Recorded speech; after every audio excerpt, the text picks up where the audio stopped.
is really the most important election ever. So, okay, yes, you should vote. And it should be for the one party that still stands for democracy preservation. At first, I thought he was joking. He's not joking. The democracy in the United States was stolen a long time ago, Bill, which is why 80% of workers live paycheck to paycheck. Half the country can't afford a $400 emergency, and workers haven't had a raise since 1980. We still don't have health care.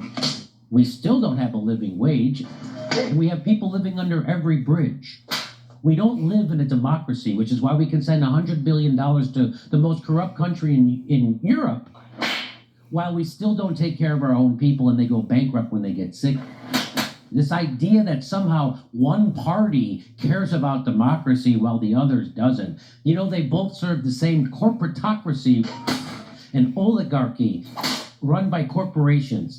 And instead of having a dictator, the dictator has now been replaced with the nameless, faceless corporate state, which controls every part of our being. They control our free speech, what medical treatments we get to experience. The only difference between a Democrat and a Republican is the speed at which their knee hits the ground when a donor enters the room. We don't live in a goddamn democracy, you fucking moron, and you know it.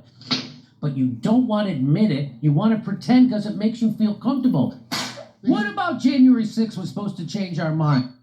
A bunch of yahoos in pajama bottoms and buffalo helmets without guns taking a shit in Nancy Pelosi's office? That's what you thought was going to take over our country?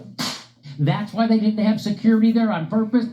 So this very thing could happen, and so idiots like you can repeat it?